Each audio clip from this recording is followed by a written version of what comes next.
Bonjour et bienvenue dans un nouvel épisode bonus de Podcast Sexiste, le podcast qui parle de genre et d'égalité en Corse. Je suis Audrey Royer et il y a maintenant 2 mois, j'ai eu la chance d'être sélectionnée par la collectivité de Corse et l'ADEC pour partir à New York. Cet appel à manifestation d'intérêt était destiné à sélectionner des entreprises corses du secteur numérique, de la tech, impliquées dans des projets d'innovation au sens large et sensibilisées sur la thématique de l'égalité femmes-hommes pour participer aux conférences Tech Up for Women à New York, ainsi qu'à un ensemble de rencontres autour du numérique et de l'entrepreneuriat auprès des acteurs du secteur aux États-Unis. 7 représentants et représentantes de structures ont été sélectionnés pour représenter le tissu économique insulaire lors de cette délégation. Marie Maestrali, Estelle Lacombe, Andrea Colonna, Muriel Cresley, Lauriane Canati, Vanessa Bianconi et enfin moi-même. La délégation était accompagnée par la conseillère exécutive Lauda Giudicellis Bracia, dont Pierre Alessandri, directeur général de l'ADEC, ainsi que la volontaire internationale en entreprise Laura Casanova et de la chargée de projet au sein de la direction stratégique et innovation Laura Bazzali. À travers cet épisode, vous pourrez entendre les retours d'expérience sur ces 7 sélectionnés, 7 représentants et représentantes de structures qui sont partis en mission promotionnelle à New York. Écoutons-les tout de suite. Je m'appelle Marie Maestrali, j'ai créé il y a 5 ans mon agence de communication spécialisée dans le monde agricole, donc oui, nous agro. J'ai aussi du coup un domaine agricole avec mon compagnon dans les agriates, donc le domaine de Castres.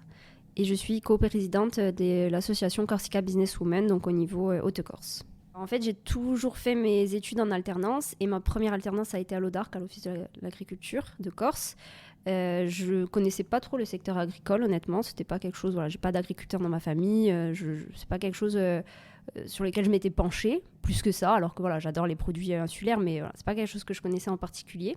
Et en fait, ça a été vraiment la révélation parce que j'ai rencontré les agriculteurs. Et c'est des hommes, des femmes déjà assez jeunes, contrairement à ce qu'on peut penser, très très très dynamiques et je trouve passionnants. Et ça a vraiment été une révélation et je me suis dit, bon, ok, il y a 400 000 idées qui cogitent un peu dans leur esprit. Ils n'ont pas forcément les moyens humains ou techniques ou même le temps de les réaliser. Donc il y a beaucoup de beaux projets qui sont laissés au placard. Je trouvais ça très dommage. Ils n'ont pas les moyens financiers d'engager quelqu'un à proprement parler à temps plein pour ce genre de choses. Donc en fait, mon projet, il est né comme ça, avec la rencontre de ces gens-là. Je voulais vraiment les aider de manière externe pour que financièrement ce soit quand même réalisable et que moi je puisse prendre en charge tout ce qui n'aurait pas le temps, tout ce qui n'est pas propre vraiment à la production à proprement parler. Donc ça a découlé de ça. Ensuite je suis partie continuer de me former sur le continent, là spécifiquement dans le vin. Bon, je pense que du coup mon compagnon est un peu y est pour quelque chose parce que c'est lui qui m'a fait tomber dedans. On a créé nos projets à peu près en même temps, donc on a pu se former en même temps, on a découvert la chose en même temps. On a commencé à travailler dans des vignobles, notamment domaine à Rennes.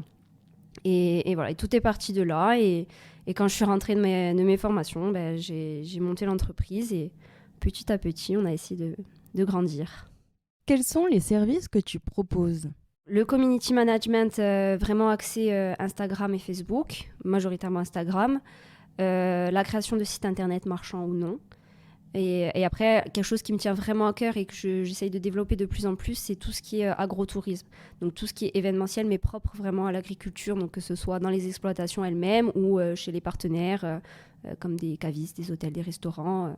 Voilà. Parce que je pense vraiment qu'on a des beaux produits. Et il y a une phrase que j'aime bien, c'est que si vous faites le meilleur produit du monde, et que vous ne communiquez pas, c'est un peu comme faire un clin d'œil en noir. Il n'y a personne qui va le savoir à part vous.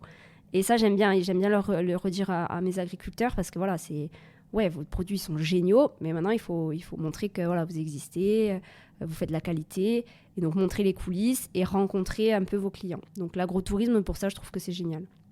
Je sais que tu fais des événements dans ton domaine. Peux-tu nous en parler ? Mon domaine, en fait, je le considère un peu comme un client. Bon, c'est le seul qui ne me paye pas, mais voilà, je le considère comme un client. Et du coup, c'est vrai que sur ça, j'ai un peu carte blanche pour développer les choses. Sur ça, mon compagnon me laisse un peu libre. Et donc, on a fait tout un calendrier vraiment d'événements au domaine. On voulait faire des choses, bien sûr, apéro, un peu dînatoire et tout, pour faire des soirées festives avec des groupes et tout, pour que ce soit sympa. Mais surtout, on voulait faire des événements culturels. Donc, on a fait des projections de films, des conférences sur des sujets qui nous tenaient à cœur, enfin, qui lui tenaient à cœur, lui, particulièrement. Et au final, on se rend compte que les gens, ils aiment bien. Déjà, le fait d'aller dans un vignoble, ils aiment bien, parce qu'ils ont l'impression que c'est quelque chose un peu fermé, alors que pas du tout. Le vin, c'est très accessible. Et le fait de rencontrer les gens, etc. Et en plus, ça crée vraiment... nous, on est dans un tout petit village. Je crois qu'il y a 40 habitants à l'année. Voilà, et donc, ça crée un peu du lien même entre les gens. Et ça crée un peu de l'économie, parce que du coup, vous allez consommer, acheter vos produits dans la micro-région. Et voilà. Et donc ça, c'était créé à partir de l'agence. C'est l'agence qui l'a créé pour ce domaine-là. Bon, donc du coup, j'étais un peu des deux côtés, je dirais. Mais c'est des choses qu'on aime beaucoup faire et on voit que ça plaît. Et je pense que voilà, c'est même financièrement, encore une fois, c'est une source de revenus autre. Parce que voilà, pendant le Covid, par exemple, il y a des choses, ça, tu sais que tu peux pas le faire, donc tu te concentres sur la production. Dès que le Covid nous a un peu lâché la grappe, c'est des choses qui marchent très bien et tu mets pas tous tes œufs dans le même panier, c'est sympa aussi. C'est important aussi. Je m'appelle Vanessa Bianconi et je suis à l'origine du projet Miloé. Donc, j'ai démarré cette aventure il y a 9 ans sur la base de mon expérience personnelle de patiente, durant laquelle j'ai pu constater qu'il y avait des problématiques pour partager ces informations de santé auprès des professionnels de santé que l'on rencontrait durant notre parcours de soins. J'ai souhaité apporter une réponse à cette problématique-là en développant le projet donc Miloé, d'une plateforme personnelle et sécurisée qui permet à l'utilisateur de compléter ses informations de santé, ce qui génère une fiche médicale d'urgence, celle-ci matérialisée sous différents supports qui intègrent technologie du sans contact et du QR code. On retrouve notamment un bracelet, un sticker, une carte ou encore un médaillon. Et l'objectif, c'est qu'en un scan, les services de secours puissent avoir accès aux informations essentielles de santé du porteur, de manière à orienter les soins et éviter tout risque d'accident médicamenteux lors de la prise en charge. Donc, c'était vraiment le projet de base que j'ai pu tester auprès de différents partenaires, notamment des groupements sportifs qui souhaitaient sécuriser la pratique de l'activité physique et sportive de leurs licenciés. Donc, parmi les premiers partenaires qui nous ont fait confiance, on peut retrouver notamment la Ligue corse de rugby ou encore le comité régional d'équitation.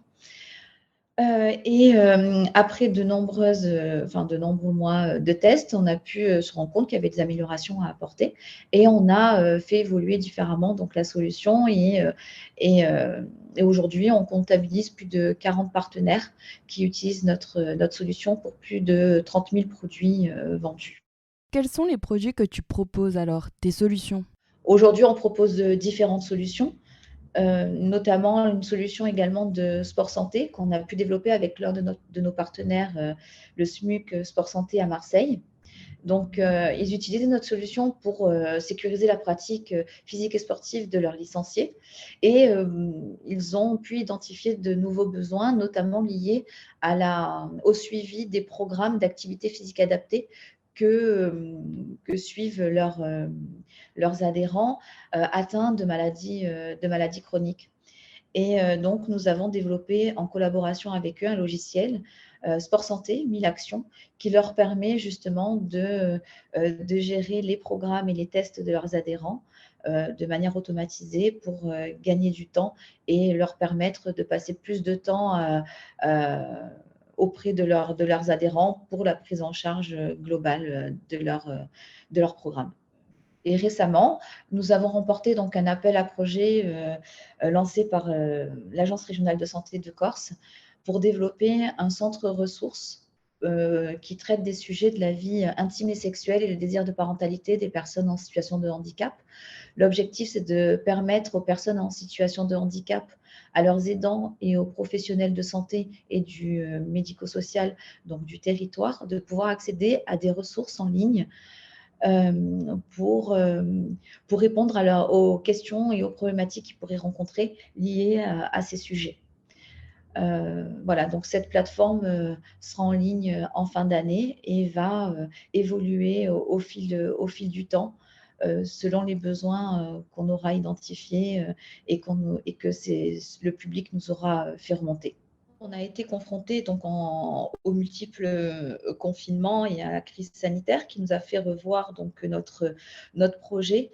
On a défini et on a identifié des besoins et ces nouveaux besoins étaient vraiment axés sur la prévention primaire. Et c'est sur cette prévention en fait qu'on s'est basé pour orienter notre nouvelle solution. Donc on a fait un partenariat avec les chercheurs de l'Université Aix-Marseille qui ont développé en fait des questionnaires sur différentes thématiques qui font la santé globale de l'individu, notamment la nutrition, le sommeil, l'activité physique et sportive, l'estime de soi, le stress ou encore la motivation. Ces questionnaires ont pour objectif d'évaluer les modes de vie de nos utilisateurs de manière à leur pousser des contenus validés et générés par des experts pour mettre en place des bonnes habitudes de vie pour préserver leur capital santé. Alors, je m'appelle Andrea Colonna, j'ai 34 ans. Je suis né à Ajaccio, j'ai fait ma scolarité à Ajaccio jusqu'à la prépa. Que j'ai quitté pour jouer au poker, pour être honnête. Après, j'ai réintégré une école d'ingénieur maths finance à Paris. Cursus que j'ai fait et que j'ai appliqué beaucoup en finance. J'ai passé énormément de temps à travailler chez Natixis. Je travaillais l'été là-bas, je travaillais tout le temps là-bas. Et c'est là que je me suis rendu compte que ce que j'aimais vraiment, c'était l'aspect plutôt intelligence artificielle que l'aspect finance. J'ai pas pris un emploi après mon école d'ingénieur. Je suis retourné à l'école Normal Sup Cachan en maths pour me perfectionner en intelligence artificielle. Donc au master qui s'appelle MVA, Mathématiques, Vision, Apprentissage. Donc on fait à la fois du traitement d'images par ordinateur, du traitement du son, du traitement du texte. Et après j'ai appliqué ça au e-commerce pendant 5 ans, un peu moins de 5 ans. Et après j'avais l'envie de retourner en Corse. Et j'avais cette idée vraiment et cette envie de revenir en Corse, mais en faisant quelque chose d'impactant et en faisant quelque chose qui était vraiment sur mon sujet. Je ne voulais pas revenir en Corse pour prendre un travail qui n'avait rien à voir avec mon expertise. Et c'est là que j'ai eu l'opportunité d'intégrer JSMAC, qui à l'époque s'appelait Kelly Network France, où on a eu vraiment, avec Nicolas Alphonse, donc on était tous les deux en direct sous le directeur général, sous Robin, et on a eu tous les deux vraiment cette envie de développer la technologie en Corse, au sein de JSMAC. On est monté jusqu'à plus d'une 30aine de personnes en Corse. Après, notre expansion au sein de JSMAC a fait qu'on a dû recruter ailleurs qu'en Corse. On a recruté à Paris, on a recruté à Londres, on a recruté aux États-Unis. On a recruté d'ailleurs en Corse, à New York. Et donc JSMAC, c'est quoi pour parler un peu maintenant de JSMAC, c'est une société qui aide les créateurs de contenu de vidéos sur Internet, donc par exemple les YouTubeurs notamment, à augmenter leur présence sur les réseaux sociaux et diversifier leurs revenus. Un YouTuber fait quasiment que des revenus sur YouTube, un peu de revenus de merchandising ou de brand à côté, mais sinon il fait quasiment que des revenus sur YouTube. Nous on les aide à faire des revenus sur Facebook, sur Instagram, sur Snapchat, sur TikTok par exemple. Et comment on les aide? Donc là je vais vraiment parler de moi côté IA. Donc moi dans mon équipe, où on est actuellement 35, 38, quelque chose comme ça, on va développer plein d'outils pour eux, pour les aider à faire du meilleur contenu et pour les aider à gagner du temps sur les étapes qui sont très systématiques. Par exemple, passer des rushs donc, de la vidéo à passer à la vidéo d'une 15aine de minutes qu'ils vont publier sur YouTube.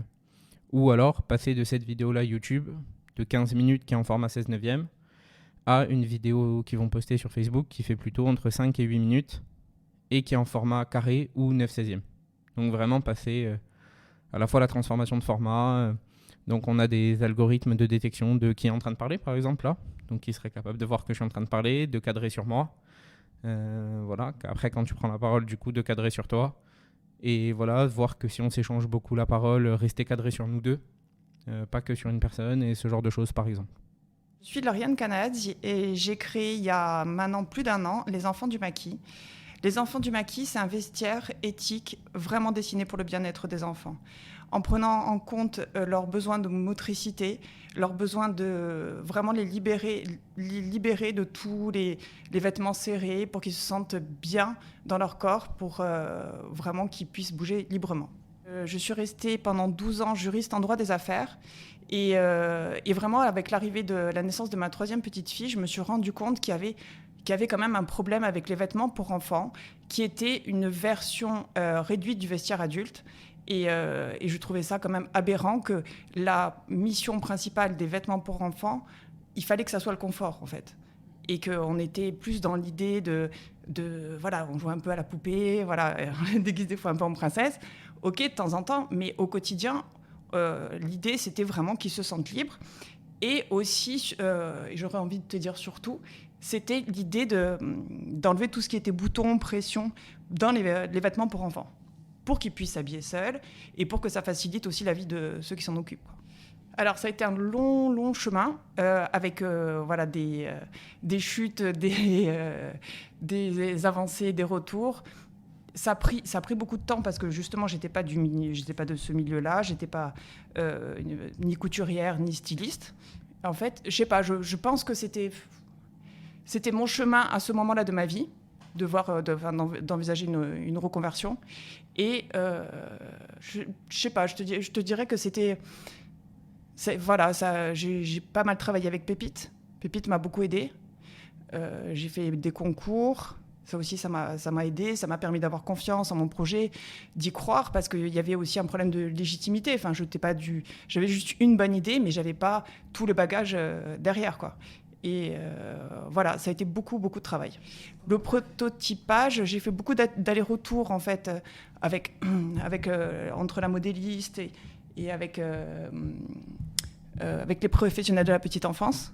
Si tu veux, j'ai travaillé avec un pédiatre, avec une ostéo, une kiné, et pour arriver vraiment à un produit avec voilà, à chaque fois des améliorations, des allers-retours du prototype, pour arriver à quelque chose qui soit vraiment physiologique. Alors, il y a eu toute cette partie prototypage qui a duré très longtemps.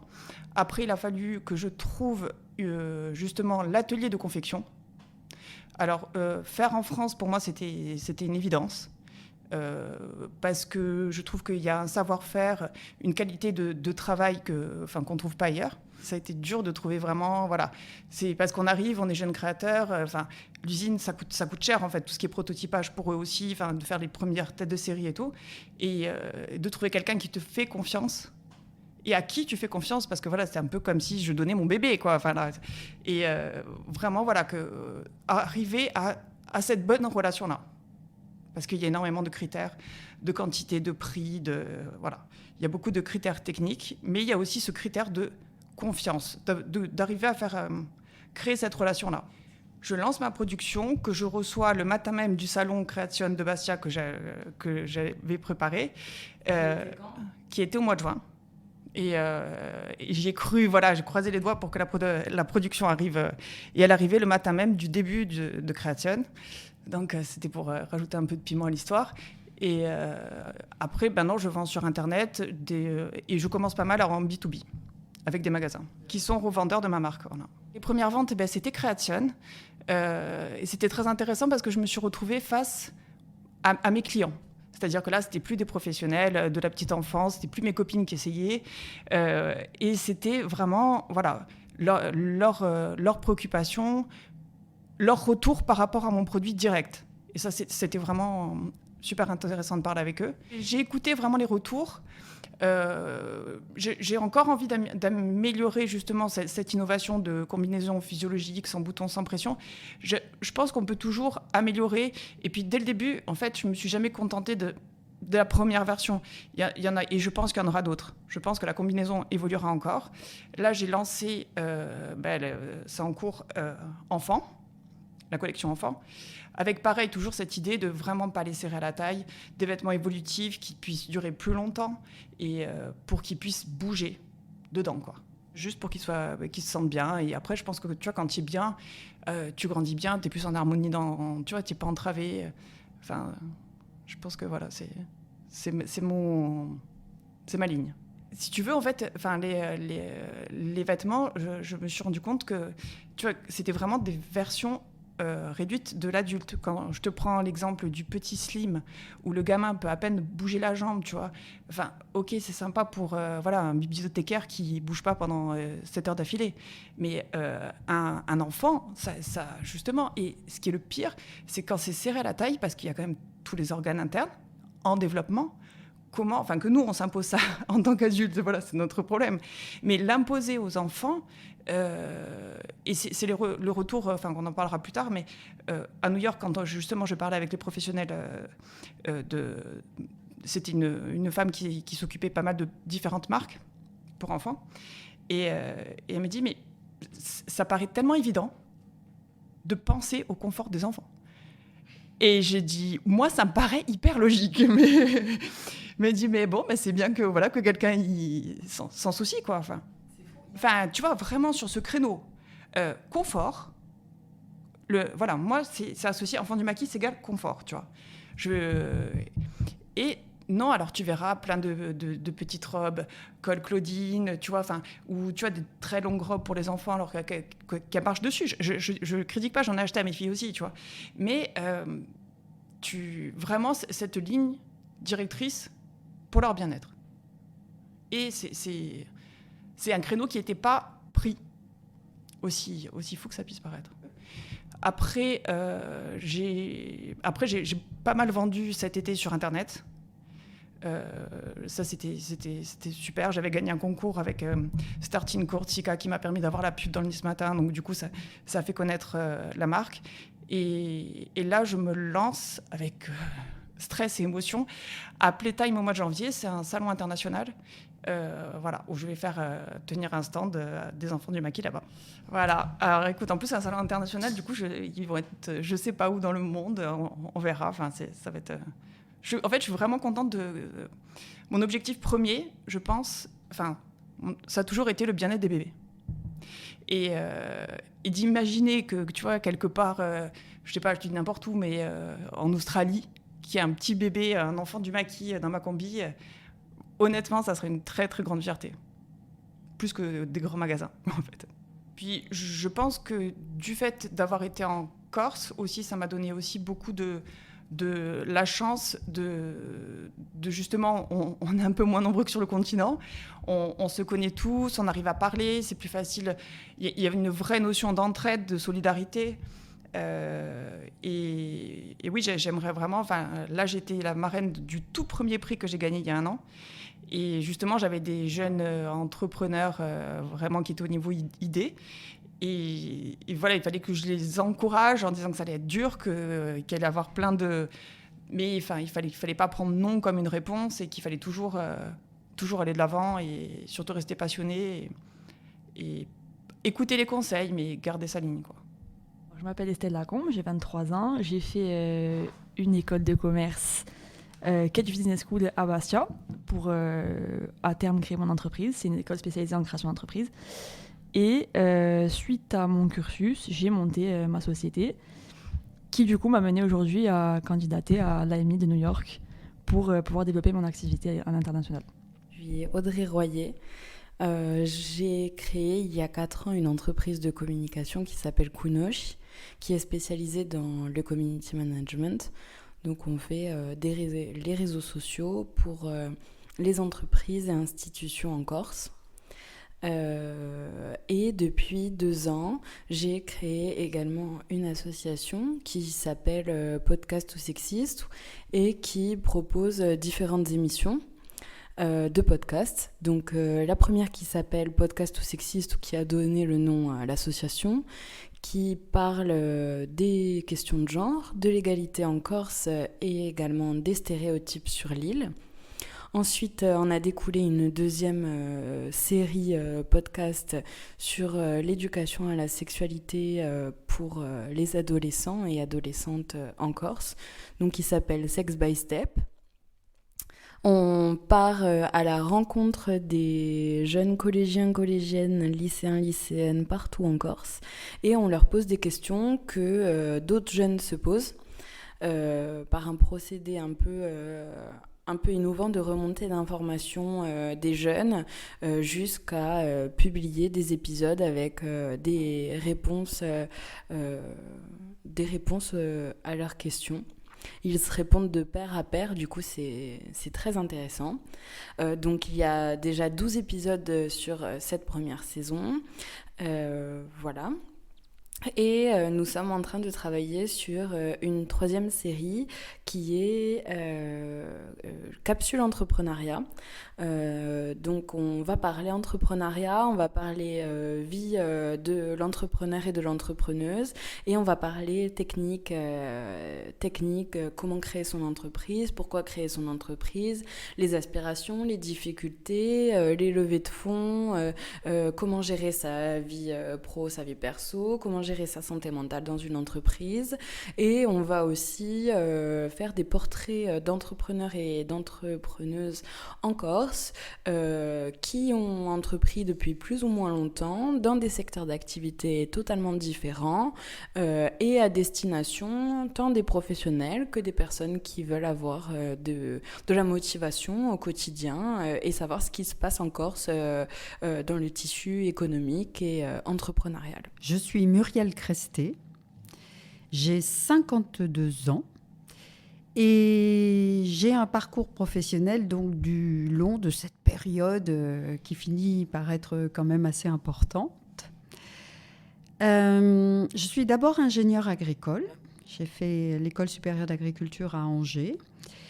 Et avec cette obsession de l'écologie, l'environnement, l'agriculture biologique, des positionnements forts pendant ces études, avec la création d'une association pour favoriser l'écologie au sein des études. Donc on vendait du papier recyclé, on avait mis en place le tri des papiers, etc. au sein de l'école.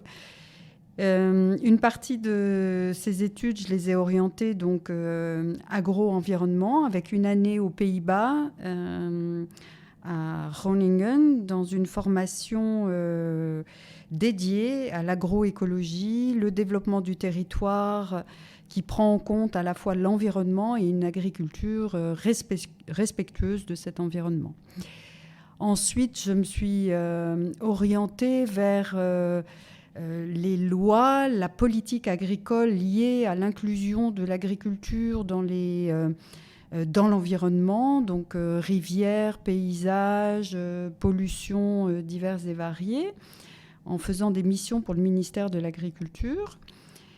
Et puis, finalement, on va dire quasiment mon premier emploi, enfin, juste après le ministère de l'Agriculture, eh bien, j'ai été responsable du CIVAM Bio Corse en 1995, un autre siècle. Et là, pendant 7 ans, j'ai passé mon temps à aider les agriculteurs et les éleveurs à passer en bio, à faire reconnaître parfois l'agriculture de montagne simplement dans ce qu'elle était en label bio, pour la châtaigne, par exemple, ou pour la noisette de Cervieri. Donc ça a été une grande partie du démarrage de ma profession. Et puis, au bout de ces 7 ans, ma fille a eu des problèmes de santé très graves et ça a engendré chez moi une espèce de remise à zéro, une conscience de ce qui me faisait bouger dans la vie. Et j'ai pris la décision de revenir à la terre, puisque mes grands-parents étaient agriculteurs du côté maternel. Et j'avais ce truc autour de l'école d'agriculture, mais j'étais plus partie soit dans le développement, soit dans la transformation. Et donc, en 2002, j'arrête ce travail et je me consacre à la création d'une ferme d'oliviers, 3 hectares, en me disant, mais on ne peut pas vivre avec 3 hectares d'oliviers, qu'est-ce que je vais en faire ? Et au bout d'un certain processus, je me suis aperçue que les Espagnols et les Italiens faisaient de la cosmétique à l'olive. Ça m'a vraiment parlé. Les chiffres ont parlé aussi. Ça a donné une perspective pour une toute petite exploitation agricole de 3 hectares d'oliviers, de quand même pouvoir gagner sa vie, d'être autonome sur ce petit territoire en donnant une forte valeur ajoutée à un produit fini. Donc, très bien. l'idée excellente, mais je n'avais pas les compétences. Donc, à 32 ans, je suis repartie aux études en laissant mes 2 petits loups à Tcherviogne.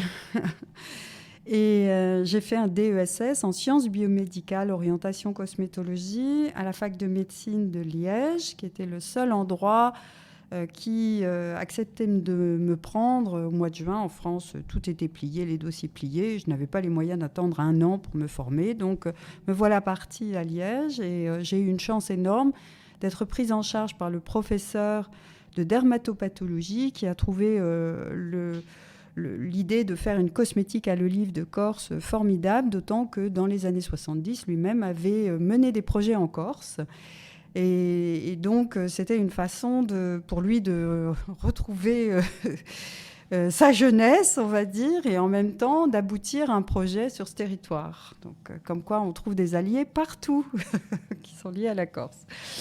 Et j'ai eu la grande chance, pendant 1 année, d'être vraiment encadrée par des professionnels issus du monde médical, et donc de donner une orientation dermocosmétique à Realia à partir de produits de terroir, d'ingrédients. Donc on a créé des actifs, on a créé des formules extrêmement spécifiques dans un esprit de respect de la peau, de dermocosmétique, avec une formation en dermatopathologie. Bon, bien sûr, ça n'est qu'1 an, je ne suis pas médecin, je ne suis pas dermatologue, mais ce professeur m'a donné vraiment des clés de la compréhension du système cutané.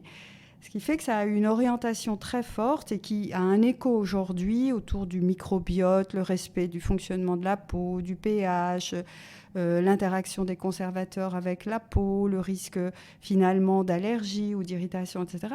Tout ça, en 2003-2004, j'avais déjà tout ça en tête. Et ce sont les sujets qui bougent la cosmétique aujourd'hui. Donc cette formation m'a donné une sorte d'avance, ou en tout cas de conscience de vers quoi on allait en termes de savoir sur le système cutané, l'interaction avec les cosmétiques. Ensuite, je suis passée par un parcours très difficile que nombre d'agriculteurs connaissent, l'installation agricole. Mon Dieu, les dossiers, les capacités à avoir les baux, tout ça, ça a duré 1 an. Et finalement, en 2004, septembre 2004, Realia lance ses 9 premiers produits cosmétiques 100% naturels. Et donc, un petit peu pionnier quand même, puisqu'il existait bien sûr les distillateurs avec des petites gammes, mais des crèmes à proprement dit cosmétiques, c'était la première fois qu'on avait ça sur notre territoire. Et puis, au cours de ce développement, j'ai fait aussi un certificat universitaire en toxicologie des produits cosmétiques, 1 année en aromatologie. Donc, tout ça, l'objectif étant de ramener en Corse toutes les compétences qui permettent à la fois de produire, de faire des actifs, de formuler et d'accompagner le produit dans un conseil très professionnel. Et donc, on a eu de cesse de continuer à se former pour vraiment avoir une autonomie de production et de qualité de produit. Donc, 18 ans de parcours. Ayant commencé seule, aujourd'hui, on est 4 à l'intérieur de Realia. 4 femmes, dont 2 issues du master phytochimie cosmétique de l'Université de Corse.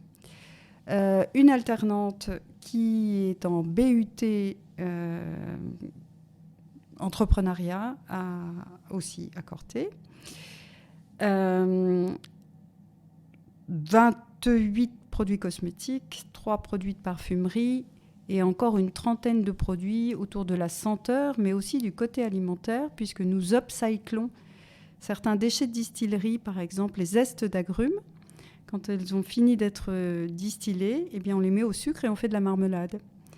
On fait aussi des sirops de clémentine, de pomelo, de citron, etc., dans le même esprit. On aromatise notre huile d'olive pour faire de l'huile aromatisée, des préparations à base d'huile d'olive alimentaire. On fait aussi des infusions qui permettent à nos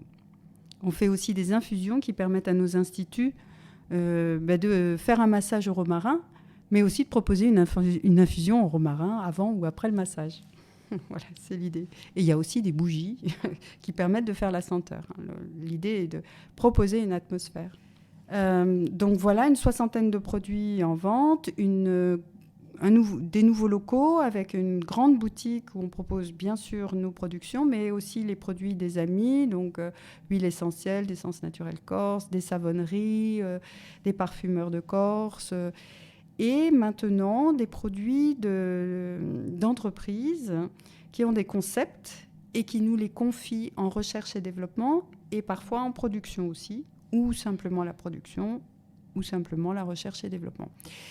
Ce qui fait qu'on propose des produits de Aranza, Olmia, Ozane, Noy, bien sûr, les produits pour les sportifs, belle recherche. Ou des productions de, par exemple, Pierre Francôme Lab, qui sont des baumes thérapeutiques. Pierre Francôme a vécu dans les années 70 en Corse, a gardé un lien. Ce sont ses formules à lui, mais il nous confie la production.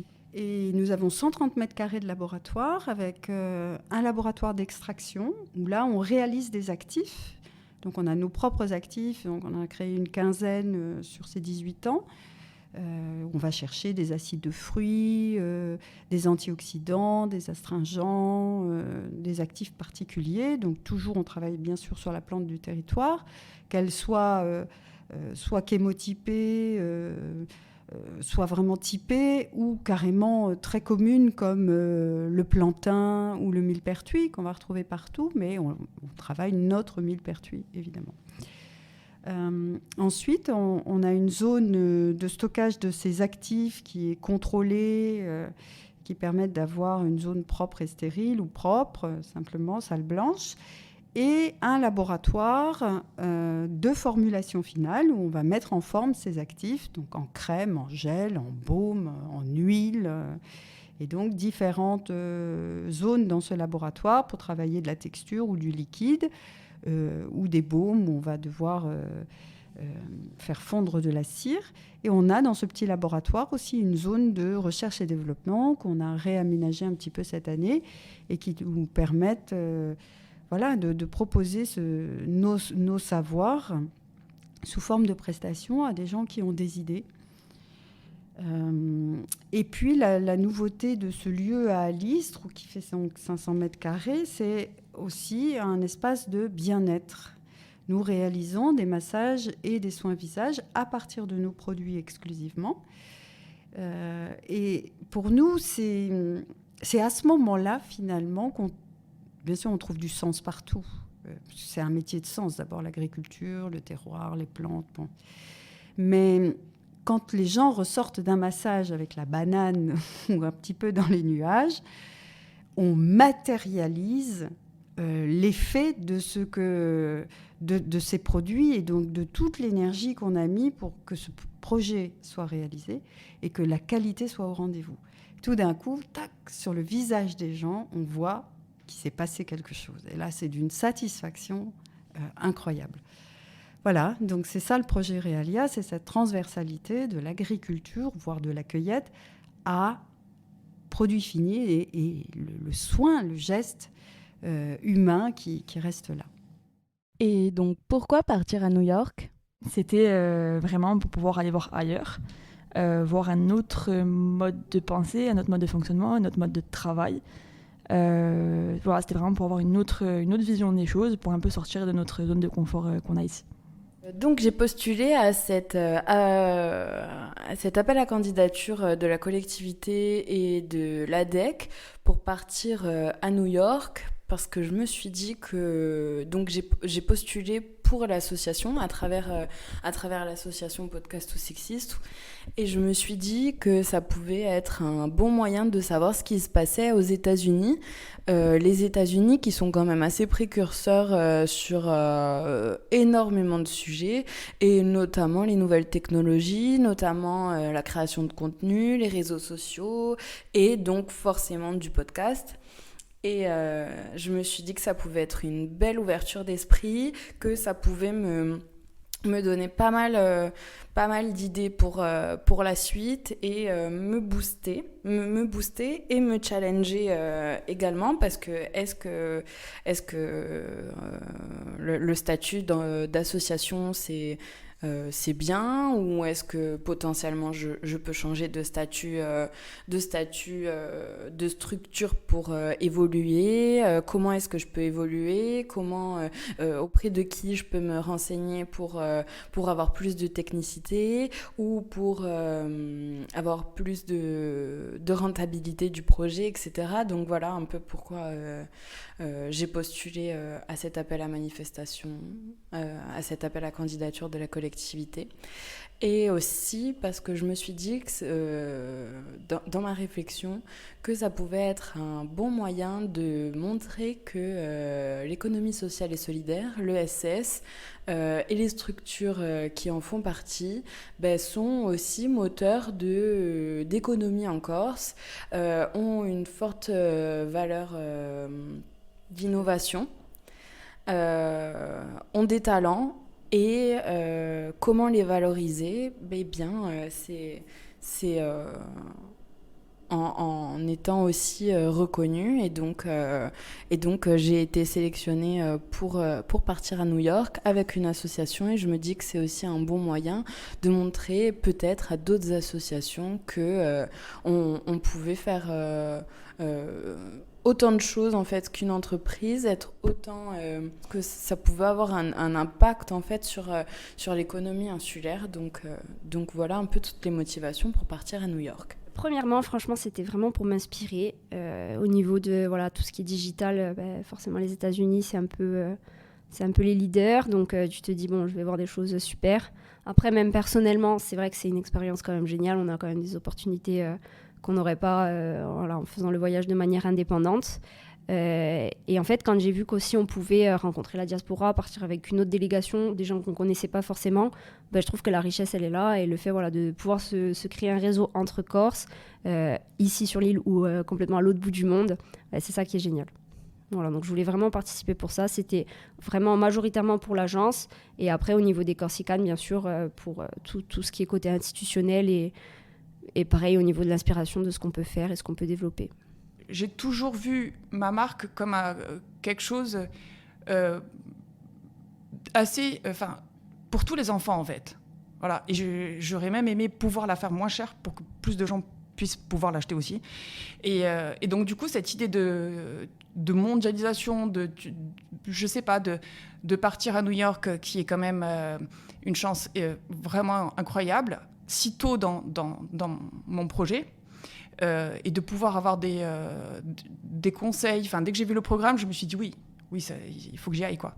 Il faut que j'aille voir comment ils travaillent, comment ils pensent, comment ils font, et s'il y a moyen d'avoir une place avec eux, quoi. Lorsque j'ai pris connaissance de l'appel à projet, donc concernant la délégation new-yorkaise, en fait, il m'a semblé évident pour moi qu'il était important que je puisse bénéficier de ce programme, tout simplement parce que au départ, l'idée du projet, je l'ai eue quand j'ai découvert le bracelet d'identification médicale aux États-Unis. Donc, je me suis inspirée effectivement de mon expérience personnelle. Et quand j'ai découvert l'existence de ce genre de dispositif lorsque je vivais aux États-Unis, ça m'a paru évident de me dire c'est cette voie-là que je veux prendre. Et quand j'ai pris connaissance donc de cet appel à projet, je me suis dit la boucle sera bouclée. Pourquoi ne pas aller voir maintenant que je me suis lancée au niveau régional et que j'ai quand même des partenaires au niveau national, j'ai souhaité en fait connaître les démarches à entreprendre pour pouvoir s'internationaliser, même si ce n'était pas à court terme. Donc, j'ai saisi l'opportunité et j'ai répondu à cet appel à candidature pour laquelle j'ai été sélectionnée. Oui, c'est une optique donc commerciale, de business. C'est aussi une optique de rencontre d'une société qui vit différemment. Je parlais de sortir de notre trou. Donc, j'adore mon lieu de vie, il n'y a pas de problème. Je suis au paradis, je réalise mes rêves. Mais l'insularité peut provoquer cette sensation d'être un peu enfermé dans un mode de pensée parfois un peu tristounet. On a l'impression de tourner en rond, toujours... Et toujours les mêmes ensembles. Et puis, on n'est pas toujours gai. Et on a des raisons de ne pas l'être parfois. Et donc, c'était intéressant de sortir de là, d'aller capter une autre façon de vivre l'entreprise ou vivre le relationnel aussi, au-delà de l'entreprise. Et effectivement, je n'ai pas été déçue, que ce soit à travers les conférences Tech Up for Women, où il y a une énergie de présentation, une façon de presque se survaloriser par rapport à ce qu'on a l'habitude de faire, où nous, c'est bien vu d'être plutôt modeste. Là, on sent qu'il ne faut pas être modeste. Hein. On a cette image d'Épinal des États-Unis où voilà, on fait du show. Ben oui, ils font du show. Hein. Alors, c'est vraiment vrai. Une des choses dont je n'ai pas parlé avant dans mon parcours et dans ce que je fais à Jelly Smack, je passe beaucoup de temps à travailler sur les sujets de diversité pour plein de raisons. Et des raisons, des fois, que les gens ne comprennent pas forcément, mais que j'aime bien expliquer, c'est que pour moi, une équipe qui fonctionne bien, et là, je parle vraiment en tant que manager d'une équipe, je ne parle même pas en termes de valeur, pour être honnête au début. Pour moi, une équipe qui fonctionne bien, c'est une équipe qui a beaucoup de diversité dans ses effectifs. Donc, j'aime bien avoir à la fois pas que des gens qui ont fait leurs études en France, pas que des gens qui ont fait le même type d'école, par exemple, même si, oui, il se trouve qu'on a pas mal de gens qui ont fait des grandes écoles dans mon équipe, mais j'aime bien aussi avoir des gens qui viennent de parcours universitaires, des gens qui viennent un peu de tous les milieux, parce que les gens ont des façons différentes de travailler, différentes de réfléchir. Et pour moi, ça, c'est important au sein d'une équipe, pour une bonne ambiance à la fois dans l'équipe, mais aussi pour la qualité des résultats. C'est-à-dire que là, je parle vraiment en tant que manager et sur la qualité de ce qui sort. Je vois vraiment une différence entre les équipes un peu mono-formatées et les équipes très très différentes. Et du coup, on a toujours eu cette vision et j'ai vraiment pris du temps dessus à aussi voir, ok, il y a aussi un problème de nombre de femmes employées dans la tech et dans l'IA, c'est vrai aussi. Même s'il y a certains domaines de l'IA où les femmes sont plus représentées que dans d'autres domaines. Dans le traitement du langage, elles sont plus représentées. Mais en vrai, il y a quand même un problème. Et on a voulu au moins qu'il y ait une des choses sur lesquelles j'ai beaucoup travaillé, c'est au moins qu'il n'y ait aucune barrière à ce que les femmes qui voudraient postuler chez nous, à la fois puissent le faire, et à la fois il n'y ait aucune barrière dans le recrutement. Dans les exemples que j'aime bien donner de qu'est-ce qu'on a fait, c'est dans le processus de recrutement, par exemple, il y a toujours des femmes qui sont là à l'évaluation technique.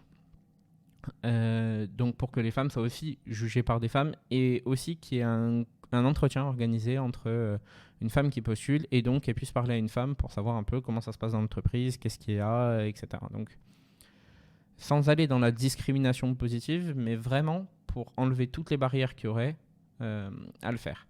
Et donc, c'est par rapport à ça vraiment que ça m'intéressait à l'AMI de New York. C'était vraiment pour passer du temps de voir un peu sur avec notamment, on en reparlera tout à l'heure, mais avec notamment des grosses conférences tech avec des femmes qui ont des places importantes dans la tech, de voir un peu, ok, qu'est-ce qu'eux, ils ont réussi à lever comme barrière en plus, qu'est-ce qu'ils ont réussi à faire pour qu'à la fois ça se passe mieux dans l'entreprise et qu'on arrive sur les générations futures à ce qu'il y ait de plus en plus de femmes qui aillent dans ces métiers-là, parce qu'il n'y a aucune raison logique qu'il y ait moins de femmes en tech et en IA que d'hommes, donc pour essayer de faire sauter un peu ces barrières-là. Donc moi, c'est vraiment ça qui m'intéressait dans l'AMI de New York, c'était vraiment être sur ces sujets-là. C'est quelque chose vraiment qui à la fois me tient à cœur, que je travaille beaucoup aussi avec ma binôme, donc qui est VP Data chez nous, Virginie Cornu, alors qui n'est pas dans l'entreprise, qui n'est pas dans la section entre guillemets en Corse, mais qui est à Paris, elle, et qui aussi travaille beaucoup là-dessus. Et même si je travaillais déjà pas mal là-dessus avant qu'elle arrive, on a essayé vraiment de renforcer ça. On a fait des partenariats aussi, que ce soit avec 15 Tech, donc qui essaye d'aider les entreprises à atteindre la parité dans les équipes en tech, je crois d'ici 2030, quelque chose comme ça.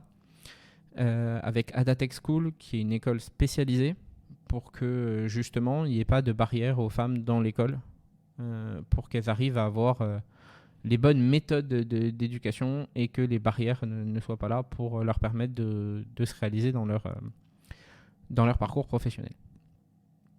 Donc voilà ce que moi m'intéressait vraiment dans SASFED New York, c'était vraiment voir, ok, il y a des échos qu'ils sont quand même meilleurs que nous aux États-Unis sur ces aspects-là.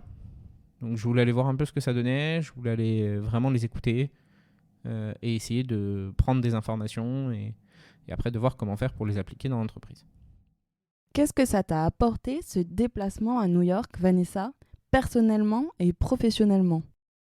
Déjà, en tant qu'entrepreneur, pour moi, je trouve qu'il est assez difficile de développer déjà son projet dans son propre pays. Et souvent, les barrières à l'entrée de l'internationalisation nous paraissent tellement insurmontables qu'on on va dire qu'on ne se lance pas. Et cette mission, en fait, ça m'a permis de me retrouver en immersion et de me rendre compte que finalement rien n'était impossible, bien au contraire, et que des ressources étaient là, qu'elles s'offraient à nous et qu'il suffisait en fait de les exploiter pour pouvoir accomplir nos rêves les plus fous, j'ai envie de dire. Et, et je pense, du coup, ça m'a permis de voir que notre solution avait toutes les chances de pouvoir s'internationaliser et qu'il y avait vraiment des besoins au-delà des frontières sur les solutions qu'on développait. Donc, on va dire que ça m'a fait considérablement revoir mes ambitions à plus moyen terme, parce que je le voyais un petit peu plus à long terme. Et aussi humainement, ça m'a apporté quand même de pouvoir rencontrer les autres porteurs de projets, puisque finalement, on est un petit territoire et on a tendance tous à se développer avec, j'ai pas envie de dire des œillères, mais presque, parce qu'on est tous immergés en immersion totale, on va dire, dans nos projets. On en oublie peut-être de voir à côté qu'il y a d'autres entrepreneurs qui se lancent dans d'autres projets totalement peut-être différents, mais que l'aventure entrepreneuriale, c'est la même pour tout le monde. Et ça a été une opportunité humaine aussi très intéressante de les rencontrer, de pouvoir partager nos expériences respectives et aujourd'hui encore de pouvoir s'entraider. Et toi, Andrea? Déjà, d'un point de vue personnel, même si je travaille depuis donc plus de 5 ans maintenant, parce que ça fait plus de 5 ans que je suis chez Jelly Smack, même si je travaille au quotidien avec des gens à New York et que je vois souvent des backgrounds de New York parce qu'on est en visio et que les gens ont leur background chez eux, j'avais jamais été à New York. J'avais jamais été à New York pour un peu voir, et depuis que je travaille avec Jelly Smack. Donc un peu passé, j'ai envie de dire, d'un point de vue perso, ça m'a permis de comprendre un peu mieux certaines choses, même qui avaient des conséquences sur la vie pro des gens avec qui je travaille et qui sont à New York. Se mettre un peu dans l'ambiance, je trouve que c'était assez important pour y être vraiment à New York, pas en mode congé, mais en mode travail à New York, voir un peu les implications que ça avait et un peu les différentes choses et ce qu'on pouvait ressentir en étant à New York. Donc ça, je trouve que d'un côté perso, ça, c'est vraiment quelque chose qui m'a impacté d'un point de vue perso. Après, d'un point de vue professionnel, donc que ce soit un peu par rapport à tous les rendez-vous qu'on a eus, il y a pas mal de choses dont je me suis rendu compte sur les différences un peu aussi culturelles US et France, et aussi donc sur leur approche à ce qu'ils appellent le Women Empowerment, donc comment on fait pour que justement elles aient le pouvoir qu'elles doivent avoir et sur les postes qu'elles doivent avoir. Donc c'est là où j'ai appris beaucoup d'informations, et sur la conférence Take Up for Women, qui était une journée complète de conférences avec 38 conférences de 10 minutes, où là on a pu apprendre vraiment beaucoup de choses sur pas mal d'aspects qui peuvent paraître être des points de détail, mais où là on se rend compte de la différence et on se rend compte de qu'est-ce qu'on peut faire. Qu'est-ce que New York m'a apporté personnellement, professionnellement ? Personnellement, je dirais déjà, premièrement, c'était la première fois que j'allais à New York. C'était la première fois aussi que je quittais l'Europe. Donc, en termes d'ouverture d'esprit et de challenge personnel, c'est déjà énorme. J'ai pris l'avion seule, j'ai pris les hôtels seule et je suis aussi restée plus longtemps à New York. À la base, je devais être seule aussi, et puis au final, je me suis liée d'amitié avec une personne qui restait aussi à New York autant que moi. Du coup, on s'est pas mal vus, mais voilà. Donc personnellement, le fait de partir un peu seule comme ça, malgré qu'on rejoigne d'autres personnes, c'est quand même assez énorme. Et ensuite, professionnellement, l'ensemble des rendez-vous que l'on a eus en fait était vraiment incroyable. On n'a pas arrêté pendant 3 jours. On a vu vraiment beaucoup de personnes, des acteurs très importants à New York et et pour les entrepreneurs, en fait, des représentants de la France aux États-Unis, des représentants des entreprises et des entrepreneurs aux États-Unis. C'était vraiment très enrichissant professionnellement. Je dirais aussi que personnellement, d'avoir été dans des endroits comme l'ONU Femmes à New York, au consulat de France à New York, c'est vraiment une belle fierté professionnelle et personnelle, de me dire qu'un jour dans ma vie j'ai eu l'opportunité de faire ça grâce à ma structure. C'est très valorisant. Professionnellement aussi, si on rentre un peu dans le détail des rendez-vous, ça m'a apporté des contacts, notamment Business France, car j'ai eu un entretien très très très bien avec Camille Jean, qui fait partie de la Villa Albertine et qui propose des résidences à New York et aux États-Unis sur l'art et également sur la création de contenu comme des podcasts. Donc du coup, ça a été très intéressant de parler avec elle. En plus, elle m'a donné beaucoup de statistiques et de données sur l'explosion des écoutes de podcasts à New York notamment. Ce qui est prometteur pour la France, car on suit assez ces tendances-là. Et je me dis que sur ce secteur d'activité, ça peut vraiment être très intéressant de creuser et de trouver un modèle économique pour l'association, car au niveau de l'audience, ça a un peu clairement explosé. Et également parce qu'elle m'a donné un contenu d'une personne qui gère la plateforme où je diffuse, sur laquelle je diffuse mes podcasts, Ocha, un contact de New York, la représentante de New York pour Ocha. Avec laquelle j'ai l'intention de garder des liens et de demander des conseils au niveau du référencement, des statistiques et de la valorisation en fait des différentes émissions sur cette plateforme-là et sur les autres en ligne. Voilà. Et toi, Lauriane ? New York, c'était très intéressant parce que déjà, ça m'a apporté, je dirais, en premier, je vais commencer par le côté personnel. Le côté personnel, je me suis rendu compte qu'en fait, je sais pas, c'est peut-être ce côté américain qu'ils ont, que rien n'est impossible. Tu vois, et que tu en arrives vite à te dire, ouais, dream big, tu vois. Vas-y, grandis tes rêves. Après, voilà, si tu vises la lune, tu atterris dans les nuages, tu vois. Enfin, mais vois plus loin, vois plus fort.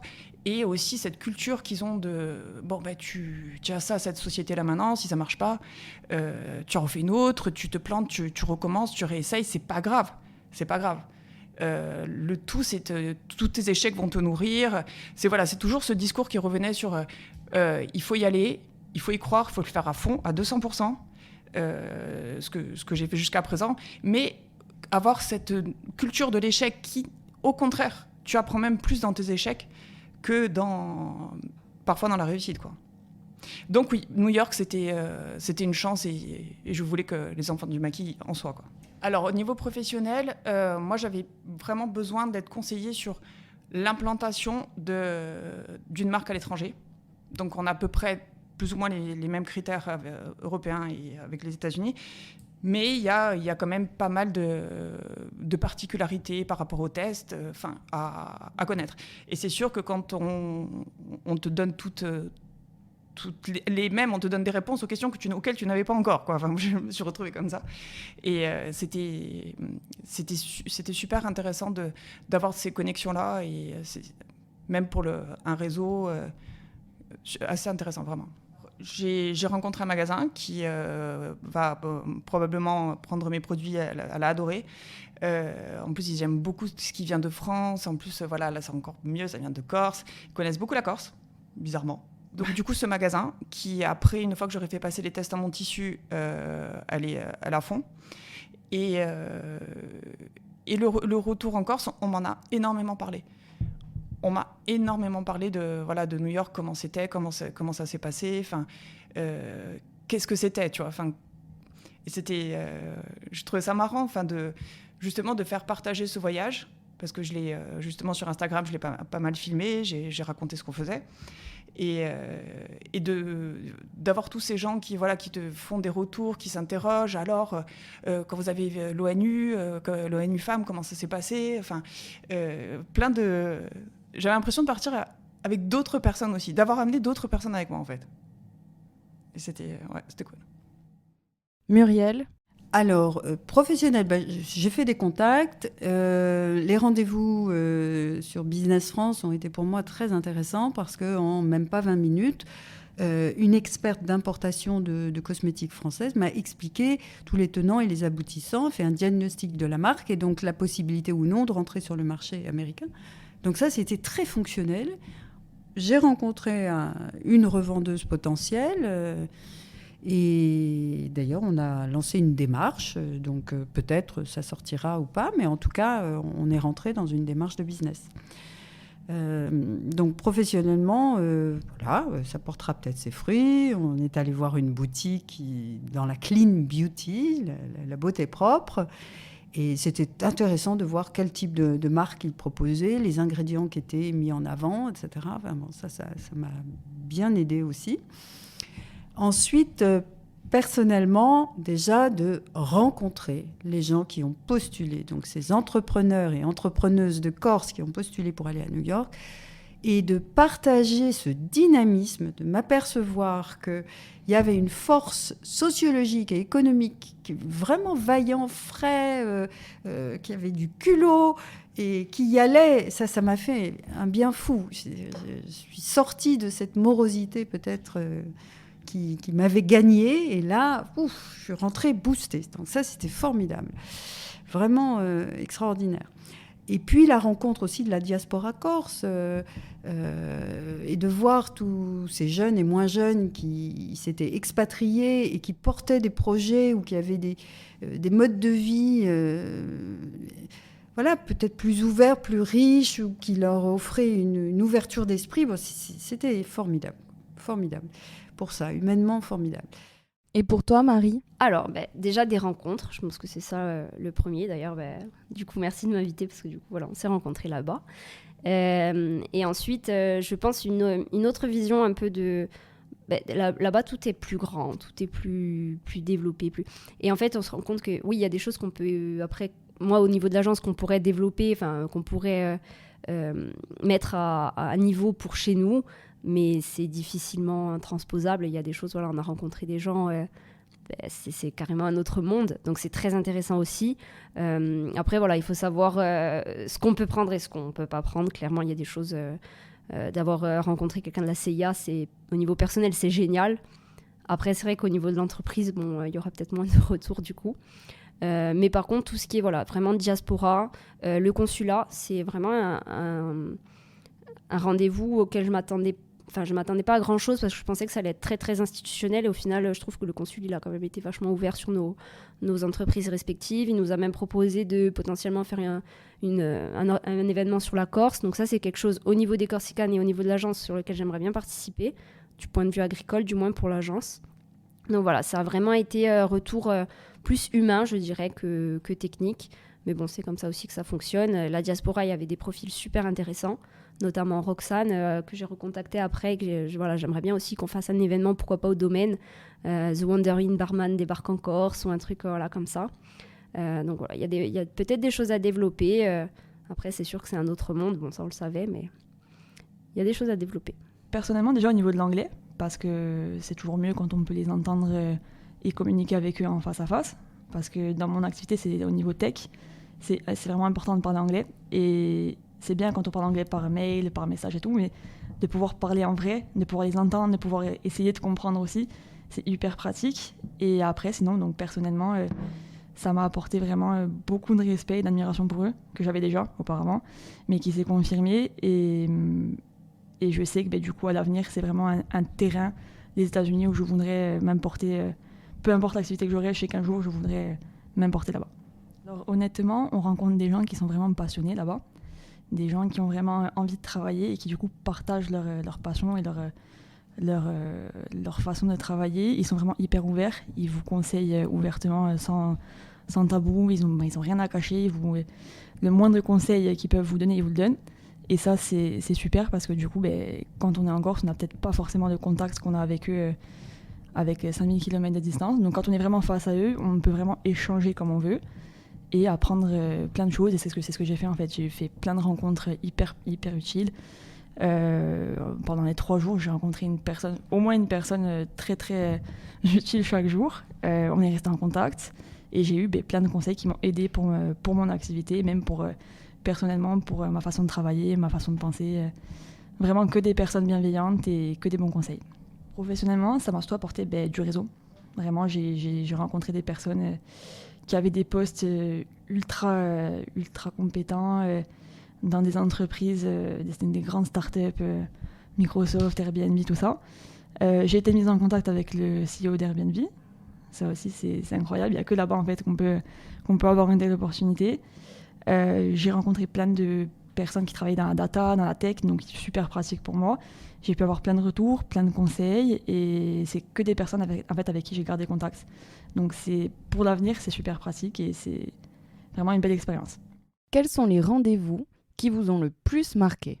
Déjà, le consul, comme je l'ai dit, c'était la belle surprise, d'autant plus que j'y allais vraiment pas dans une optique plus de représentativité, parce que voilà, on représentait la Corse et la délégation corse, que vraiment dans une optique où ça allait nous servir. Donc belle surprise, parce que c'est celui que j'attendais le moins, je dirais, et c'est celui qui m'a le plus surprise. Donc oui, vraiment même sur l'accessibilité du consul, voilà, le fait qu'il soit très disponible, très à l'écoute, et le fait qu'il ait des projets pour nous, qu'il nous ait pas juste reçus avec des croissants jus d'orange, non, il avait vraiment une idée de développement par la suite. Ça, je trouve que c'est intéressant. Et là, je pense que concrètement, la Corse a une carte à jouer, qu'on peut faire quelque chose par la suite.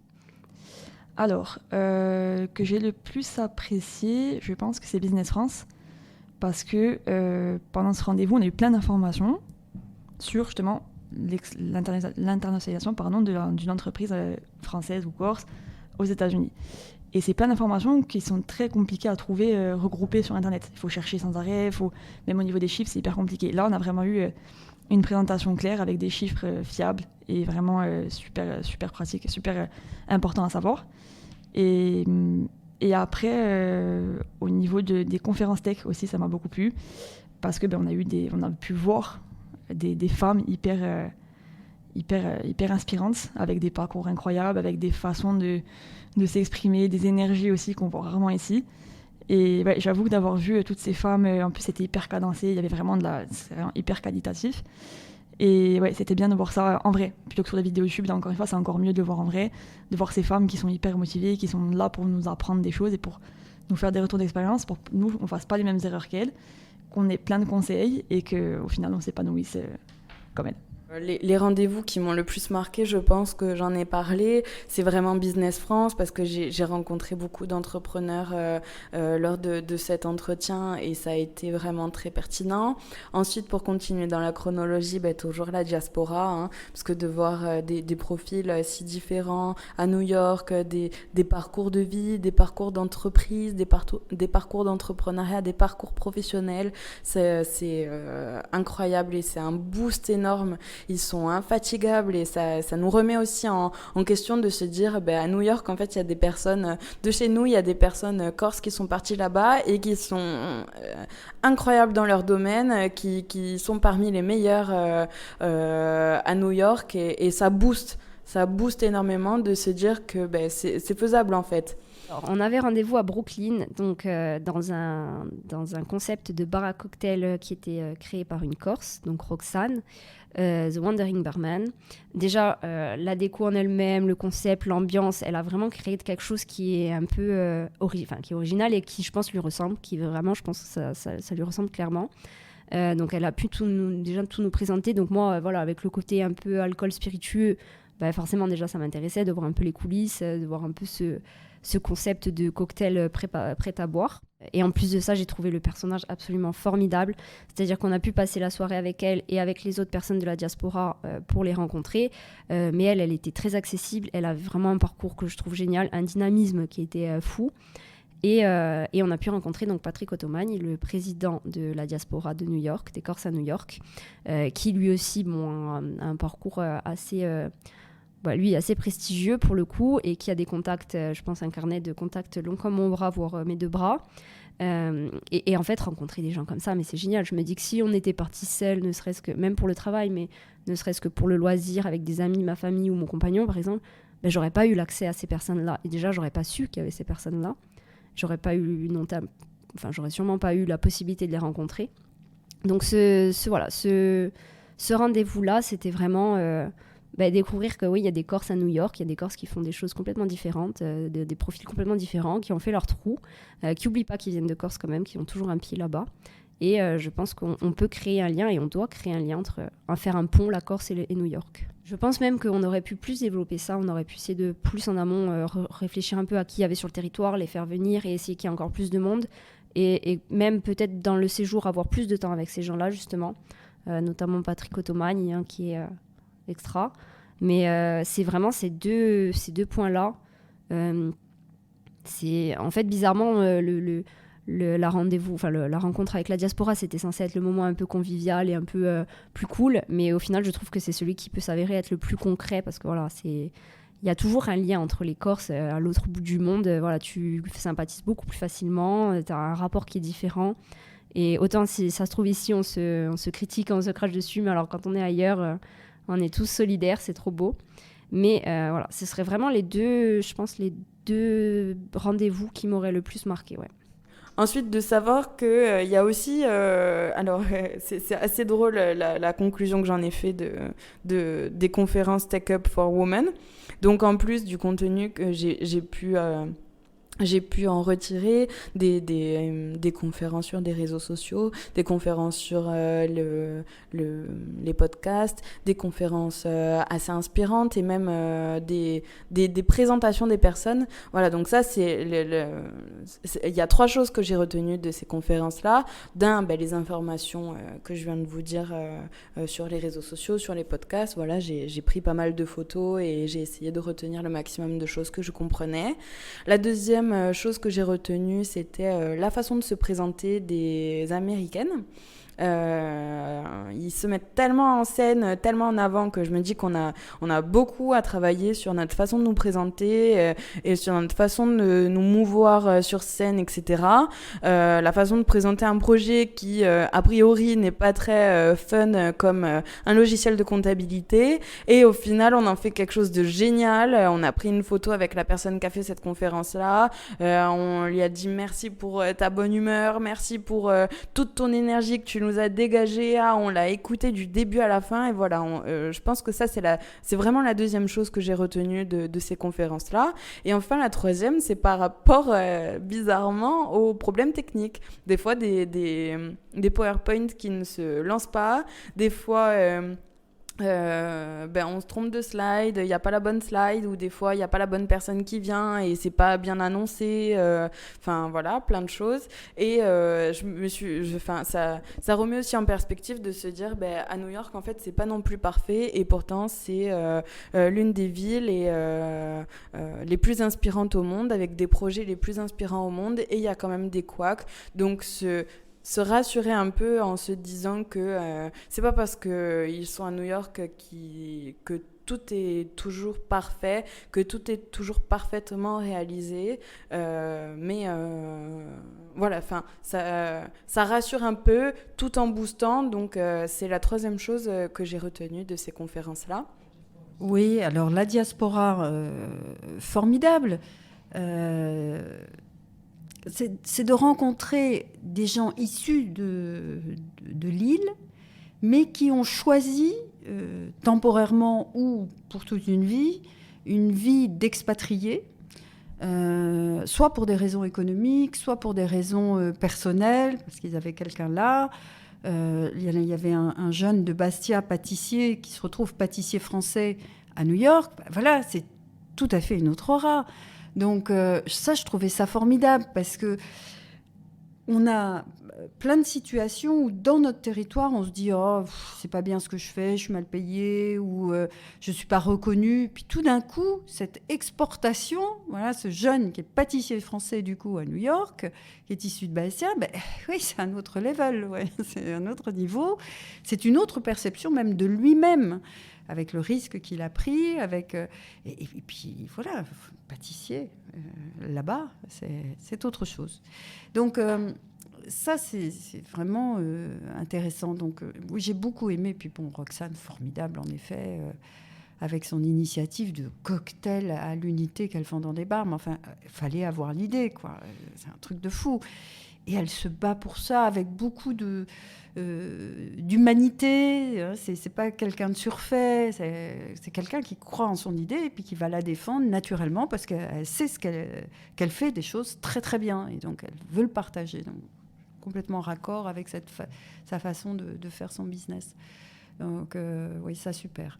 Alors, le consul général de France, j'ai apprécié son écoute active. Il a vraiment fait son travail dans le sens où il nous a posé des questions. On n'était pas là dans quelque chose d'entendu par lequel il fallait passer. J'ai eu la sensation d'un vrai échange, d'une vraie écoute, d'un intérêt. Et moi, je trouve aussi intéressant que, pareil, la Corse aille dire à ces gens qui ont une certaine responsabilité, qui ont des réseaux, de dire, tiens, la Corse a une dynamique dans des sujets aussi variés que les vêtements pour enfants, que la tech informatique, que la cosmétique, que la communication. Et c'est pas une région perdue où on a le plus fort taux de suicide, où on a le plus fort taux de je sais pas quoi. Enfin bon, bref, c'est la misère totale. Hein, y a des forces économiques, il y a une dynamisme, et ces gens autour d'une table s'entendent et sont capables de réaliser des choses ensemble, qui continue une fois qu'on est rentré, avec une très belle énergie. Donc, c'était bien ce consulat. Alors, les rendez-vous, je dirais niveau professionnel, Business France. Business France, parce que quand même, j'ai eu 2 rendez-vous avec vraiment deux femmes qui étaient Une, c'était vraiment une ponte en mode enfantine. Elle avait géré beaucoup de marques, et elle s'en occupait encore. Et justement, de pouvoir... C'est des gens qui sont inaccessibles. Il ne faut pas se leurrer. J'arrive, Lauriane de Bastia, est-ce que vous m'accordez 1 heure de votre temps ? Non, je ne pense pas que j'aurais eu la chance de la rencontrer. Et voilà, là, on est resté en contact. Et c'est clairement, voilà, de dépasser le simple mail anonyme. C'est que, voilà, ces 2 personnes qui sont venues passer 1 heure avec moi pour me dire... voilà, maintenant, ça serait bien que tu fasses ça. Qu'est-ce que tu fais ? Comment on fait ? Voilà, enfin, une vraie aide. Donc ça, c'était 2 rendez-vous hyper marquants pour moi professionnellement, avec aussi un suivi. Parce que c'est une chose de venir 1 heure, donner 1 heure de son temps, ce qui est déjà estimable. Mais avec voilà, cette volonté quand même qu'on reste en contact, quoi. Humainement, je te dirais... l'ambassade, parce que je trouvais ça quand même vraiment impressionnant de se retrouver à l'ambassade de Manhattan. Il y a un petit moment dans ta tête où tu te dis « Ah ouais, mais quand même, je suis à l'ambassade de New York, tu vois. » Enfin, c'est l'ambassade de France à New York. Et en plus, c'est une facilité de communication, un intérêt qui portait à tous nos projets. Enfin, je l'ai trouvé aussi d'une bienveillance. Ensuite, moi, j'ai aimé d'être à l'ONU, femme, et que, bien sûr, cette rencontre institutionnelle n'avait pas d'objet de business, mais qu'on parle de la situation de la Corse, une insularité au milieu de la Méditerranée, un peu au nord de la Méditerranée, et pas encore au sud de la Méditerranée, avec ce que ça veut dire en termes de sociologie pour les femmes et d'entreprendre en tant que femme en Corse. Je trouvais que c'était bien que des gens de l'ONU connaissent le nom de cette île, commence à appréhender peut-être certains paramètres qui la guident. C'était quand même bravo là. Moi, j'ai aimé ça. Il y en a eu 2 qui ont vraiment, à la limite, été des rendez-vous assez importants. Le premier, c'est quand on s'est rendu dans les locaux donc au sein de l'ONU Femmes. Ça a été assez marquant pour différentes raisons, en fait, puisque en tant que femme entrepreneur, moi, durant mon parcours, j'ai rencontré, et je rencontre encore, de nombreuses difficultés.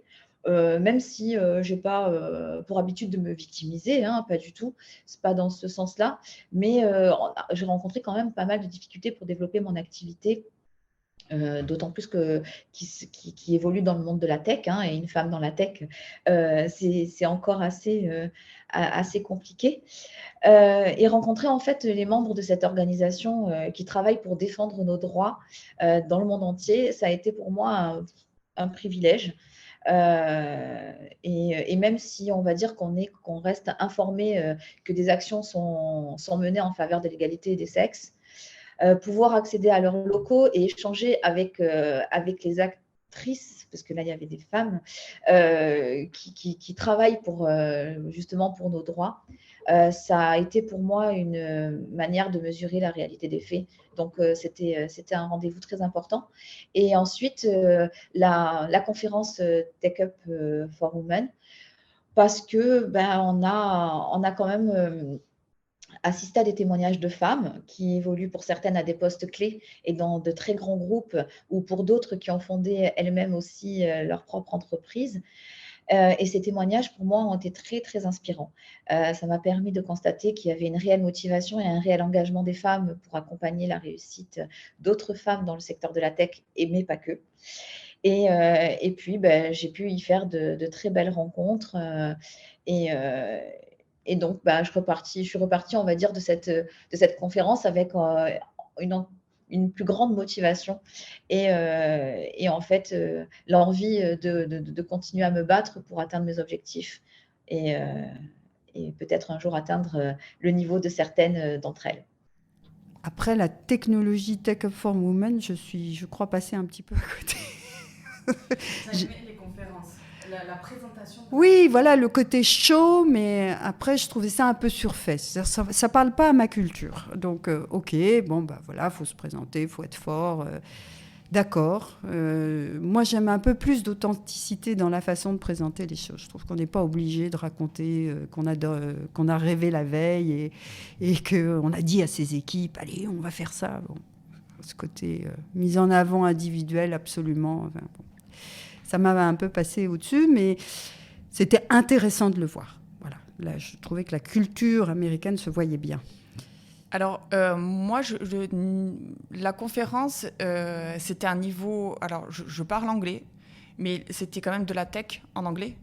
Donc, du coup, et c'était très intense. Il y avait des personnes extrêmement inspirantes, mais c'était plus vraiment de la tech pure. Et il y a certains... Quand les intervenants parlaient de leur chemin de vie, de leur histoire de femme, de leur chemin professionnel, ça me parlait. Quand elles étaient plus dans la partie technique, vraiment de la tech, là, il y a des fois où ça me dépassait, quoi. Mais je sais que d'autres de nos amis ont préféré cette partie-là. C'était peut-être parce qu'ils comprenaient plus que moi, quoi, je pense. C'est Take Up for Women que je trouve vraiment, vraiment impressionnant, et c'est certain que c'est quelque chose où je vais m'inscrire et où je ne vais pas les rater, notamment quand elles passent en Europe, parce que là, donc, on a vu la version américaine de Take Up for Women à New York. Il y a une version, je crois que la version européenne sera à Londres cette année. Et ce que je tiens à dire déjà sur cette conférence, c'est que c'est une conférence qui est intéressante pour tout le monde. Je veux dire, c'est pas une conférence qui est intéressante que pour les femmes. C'est vraiment une conférence qui est intéressante pour tout le monde. Et pourquoi non seulement juste la qualité des intervenants et des intervenantes, qui étaient majoritairement des femmes, mais la qualité était assez incroyable. Je disais, si je dois en retenir que trois, on a eu Ariana Tadler, la fondatrice de Tadler Law, sur son cabinet juridique et sur un peu tout ce qu'elle a expliqué de comment elle gère, de comment elle fait en sorte que que vraiment ça marche bien et l'impact, comment maximiser l'impact qu'on peut avoir sur nos décisions, etc. On a eu Jennifer Eubank, la directrice adjointe de la CIA pour l'innovation numérique, qui nous a parlé de technologie, qui nous a vraiment parlé d'innovation numérique. Un excellent niveau de conférence. Sur une conférence en plus, donc pour le rappeler, vraiment le format c'était 10 minutes de conférence à chaque fois. Donc ça a enchaîné 38 conférences sur la journée. Et en troisième, j'ai adoré aussi celle de Barbara Upton, la CEO et présidente chez Siemens, la présidente USA de Siemens, qui nous a parlé beaucoup de technologie. Donc déjà, ce qui est important, je trouve, dans cette conférence, c'est que ce n'est pas une conférence qui parle à 90% des sujets de diversité, d'inclusion, etc. Ce n'est pas du tout ça. C'est vraiment une conférence qui parle de tech, qui aussi parle de la gestion d'une équipe tech et donc un peu de ces sujets-là. Mais alors, je n'ai pas fait les statistiques exactes, mais je pense qu'on est qu'à 30%, quelque chose comme ça, de conférences, de sujets qui étaient vraiment la diversité, l'inclusion, etc. La majorité des sujets, c'était de la tech. C'était vraiment de la tech, même de la deep tech à certains endroits. C'est-à-dire, on a vraiment parlé de sujets complexes, même d'IA, alors sur des conférences de 10 minutes, ce qui n'est pas du tout facile déjà. Et donc, j'ai trouvé que il y en avait pour tous les goûts. Et si on est dans la tech et qu'on est intéressé par l'innovation en tech, je pense que cette conf est intéressante dans tous les cas. Si on est un manager en tech, un ou une évidemment, si on manage des gens en tech et si on est proche de l'innovation en tech, je pense que cette conférence est de toute façon intéressante. Et sur Luminary, là je l'ai trouvé intéressant pour des raisons assez différentes et là un peu plus personnelles et un peu plus corse d'ailleurs.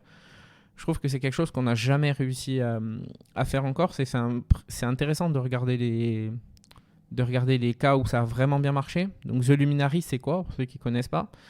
C'est une association, ils disent de femmes ou d'hommes alliés à la cause du Women Empowerment, qui va du coup donner accès à pas mal de choses, donc surtout des conférences, de l'accompagnement, donc dans sa stratégie professionnelle, de l'accompagnement sur l'équilibre aussi entre vie perso et vie pro, sur plein de choses, et qui a des locaux.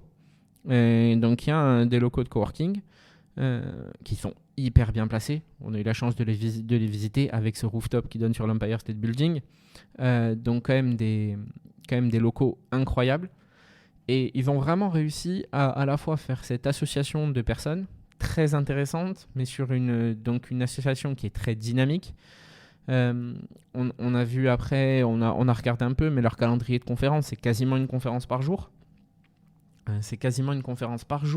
Donc du lundi au vendredi, c'est beaucoup d'événements. C'est des événements très intéressants. Et avec ça, des super locaux en plus mis à la disposition, qui viennent avec donc, le fait d'adhérer à l'association.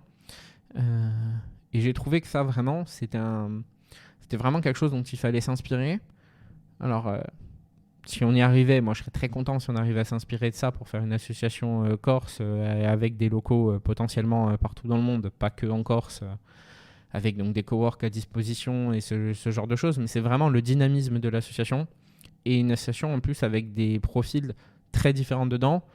The Luminary, si je dis pas de bêtises, les fondatrices donc, viennent plutôt des mondes du fonds d'investissement et du monde du légal, et avec de la tech, et du coup qui ont réussi à la fois à avoir ça, mais on l'a vu en visitant les locaux, il y a aussi de l'art qui est présenté là-bas, avec des tableaux assez incroyables, avec des photographies incroyables aussi, donc vraiment de l'art aussi qui est là, qui est exposé là d'ailleurs, qui est achetable, qui est exposé et achetable là. Donc je trouvais vraiment que c'était ce mix entre des profils très différents, et ça je trouve que c'est quelque chose.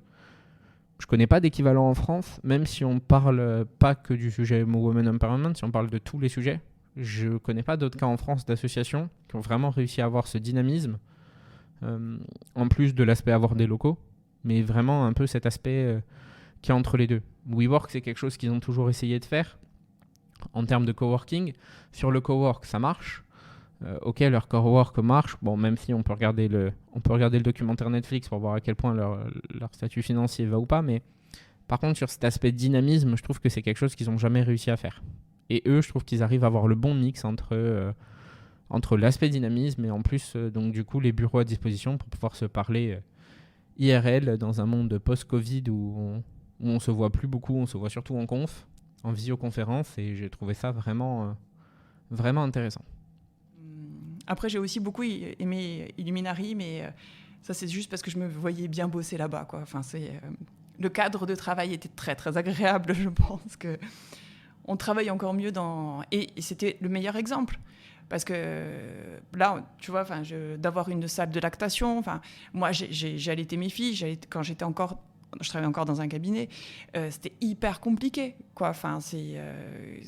Alors que, pour moi, c'était une évidence et en fait, c'était vraiment compliqué. Et là, tout est fait pour respecter tes besoins, tes nécessités en tant que femme aussi. Et Luminari. Luminari, donc cet espace de coworking dédié au travail des femmes, formidable, à la fois dans le confort qui était offert pour travailler, la décoration, l'intimité des espaces, voilà, les thématiques de formation. Donc ce culot, qui peut nous paraître pour nous un culot de parler de la ménopause dans la vie des femmes au travail, voilà, et d'y consacrer 45 minutes sous forme de formation, information, échange, débat. Ça m'a intéressée, vraiment. Et j'ai beaucoup aimé cette façon d'imaginer une vie collective et une entraide dans le cadre de ce réseau. Voilà, il y a la visibilisation. On ne traite pas ça comme avec pudeur ou comme un frein sociologique justement à l'intégration des femmes dans la vie de l'entreprise. Ah bah oui, elle va faire des gosses, elle va allaiter, elle va être fatiguée et hystérique parce qu'elle aura sa ménopause. Bon, non, on visibilise ce qu'est la vie. Hein, on représente quand même 50% des humains sur Terre. Et toutes les femmes, depuis que les femmes existent, sont passées par ces étapes-là. Or, on en est quand même encore au XXIe siècle à trouver que c'est un problème qu'une femme tombe enceinte dans une entreprise. Bon, ça, c'est pas possible, quoi. C'est pas possible. Donc, visibiliser simplement ce qui est notre vie, c'est un minima. C'est là qu'on voit qu'il y a 20 ans de différence entre Lauriane et moi. Moi, je parle ménopause et Lauriane lactation. Avec quelles idées es-tu revenue ? Moi, je suis revenue avec aussi les modèles des gens du groupe qui étaient là. Avec cette idée de... il faut se battre pour ses idées. Alors, certains vont chercher des fonds, d'autres vont chercher des clients, etc. Et moi, j'avais l'impression de m'être un peu endormie. C'est-à-dire qu'au bout de 18 ans, il y a une espèce de routine. On récolte, on produit, on vend dans la boutique, etc. Et on se laisse manger par les petits soucis. Et finalement... on n'est plus à l'essence ou au dynamisme initial qui dit « Allez, on va se battre, on va présenter le projet, on va communiquer dessus, il faut que tout le monde sache ce qu'on fait. » Voilà. Et ça, je suis rentrée avec cette énergie-là. Donc, j'ai repris mes réseaux sociaux, je me suis inscrite enfin sur LinkedIn. Voilà, des choses bêtes, mais il me fallait un petit pic en me disant « Mais regarde cette jeunesse-là, comme elle se bat pour ses projets, pour... » Et qu'est-ce que tu fais, toi ? Tu t'endors. Tu es en train de passer à côté d'une vague. C'est pas possible. Donc, voilà, j'ai rappelé mes clients. Enfin, ça m'a donné une énergie et ça m'a reconnecté à l'envie de faire connaître. Alors, c'est aussi peut-être l'énergie de ces Américains qui parlent fort et haut de ce qu'ils font avec fierté. Voilà, de dire, allez... On s'est battu pour faire exister Realia dans une certaine éthique. Il faut vraiment que ça sorte. Ça m'a décomplexé l'exportation parce que c'était justement d'ici, je voyais ça comme quelque chose d'un peu impressionnant. Et en fait, c'est juste des questions techniques. Avec tout le chemin que j'ai fait cette année, je pense que gérer des questions techniques de cet ordre-là, je pense que c'est pas très compliqué. Ça me paraît moins impressionnant, beaucoup moins impressionnant. Et même carrément réalisable, quoi. Franchement, j'ai eu plusieurs idées que j'ai pu confronter, justement, parce que dès que j'avais une idée, après, je pouvais en parler avec eux, parce que justement, j'étais en contact avec eux. Et ils m'ont beaucoup aidé, parce que c'est des idées qui viennent comme ça, subitement, et on peut se dire, je me lance directement dedans, alors qu'en fait, non. Il vaut mieux d'abord, justement, parler avec des personnes qui s'y connaissent. Et du coup, j'ai pu faire le tri. prendre ce qu'il y avait de bon et rentrer avec les bonnes choses pour les appliquer. Alors oui, déjà au niveau de la délégation elle-même, je connaissais personne de la délégation, donc ça c'est très intéressant. Bon, il y avait des profils complètement différents, je pense qu'il n'y en a pas un, bon à part nous deux on avait une agence, mais sinon il n'y en a pas un qui était dans la même catégorie, enfin dans le même secteur, donc ça c'est intéressant aussi, c'est une richesse. Je pense que ce serait sympa justement de retravailler là-dessus, d'essayer de consolider un peu ces échanges-là, et avec la diaspora, pareil.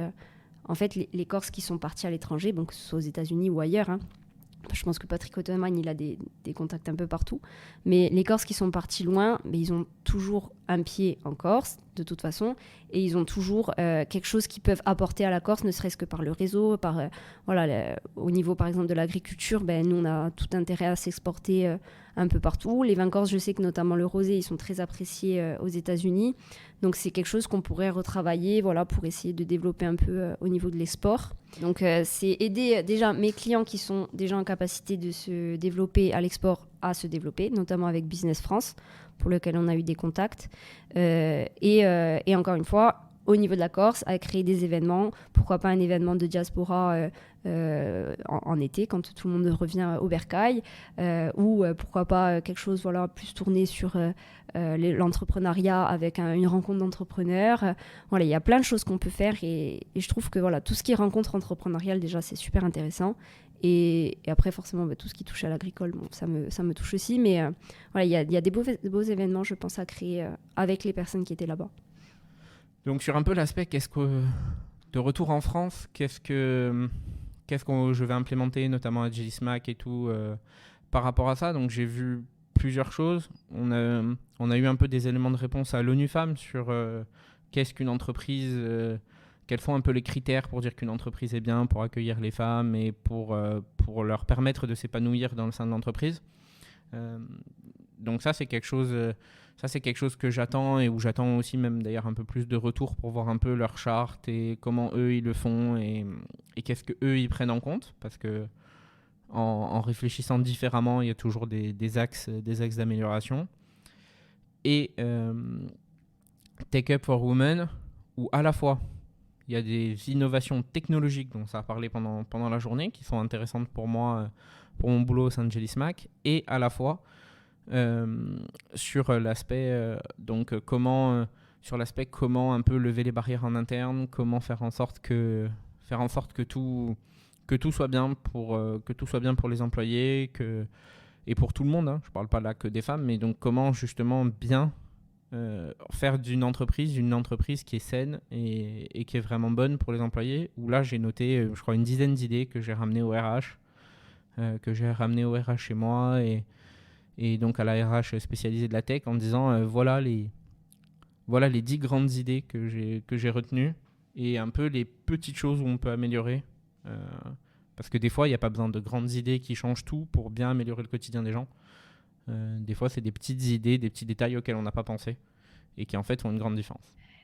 Je me suis rendu compte que un projet comme le nôtre, qui est axé prévention, c'était un besoin totalement universel. Donc, que ce soit chez nous, que ce soit sur le continent, que ce soit au niveau national ou international, en fait, le besoin de prévention, il est là. Et c'est un sujet qui touche tout le monde. Parce que la prévention primaire permet de réduire les risques de développer une maladie ou que son état de santé se dégrade. Et je me suis rendu compte que c'était vraiment un sujet totalement universel, et que même à l'étranger, que ce soit aux États-Unis ou ailleurs, en fait, notre solution parle à tout le monde et peut être dupliquée sans problème. Donc, voilà. Et les idées pour la suite, au final, énormément. Donc, grâce à déjà ce rendez-vous chez Business France, ça m'a donné envie de vraiment comprendre en fait le référencement des podcasts, de vraiment me creuser sur la technique, de vraiment me creuser sur le nombre d'écoutes, de vraiment me creuser la tête sur comment mettre en avant l'ensemble de mes émissions sur ces plateformes-là.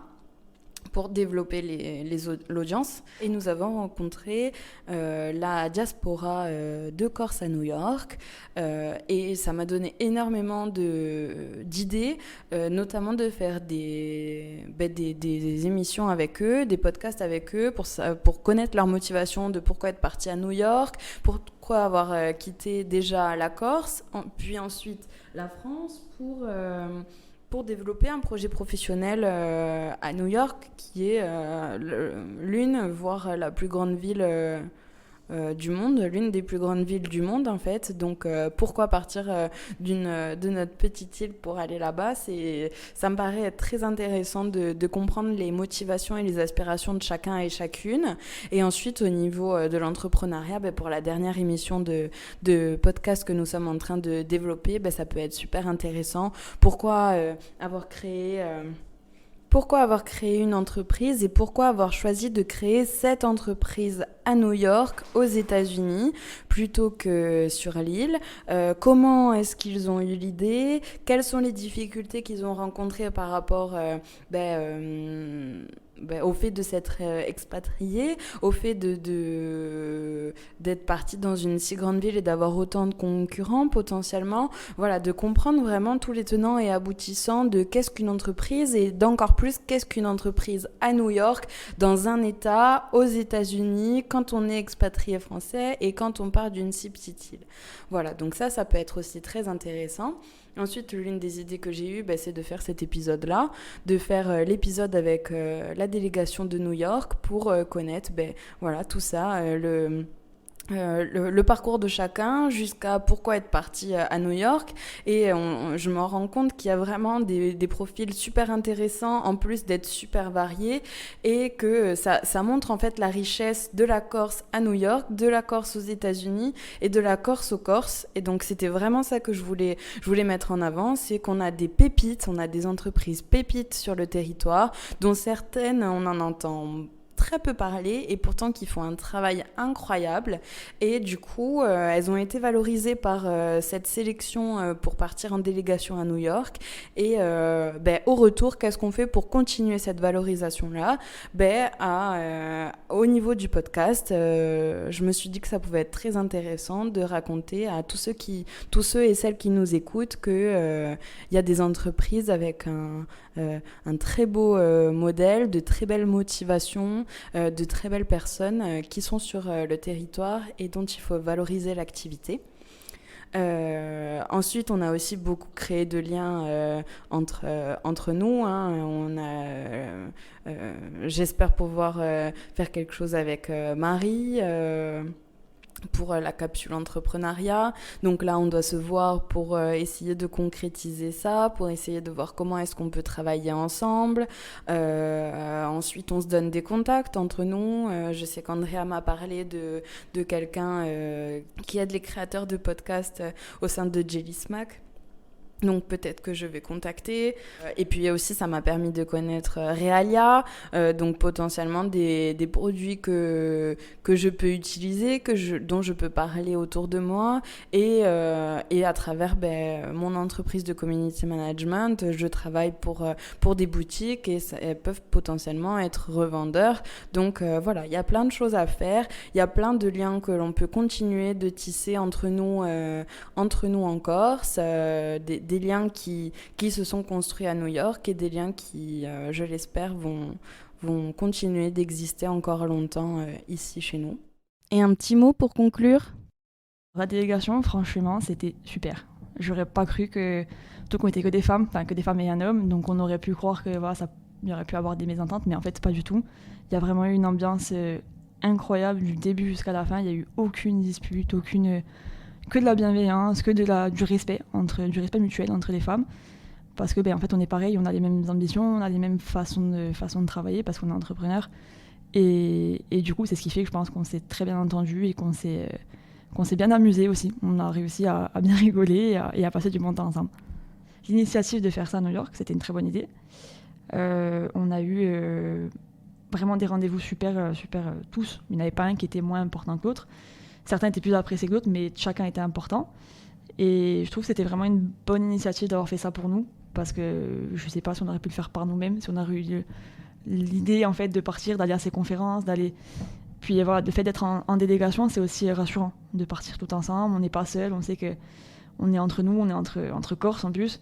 On a la même passion, donc c'était super, vraiment c'était super motivant. Et c'était 3 jours peut-être trop courts, mais vraiment c'était super. Au niveau des critiques, peut-être le fait d'avoir pas fait suffisamment de temps tous ensemble entre les institutions et les entrepreneurs.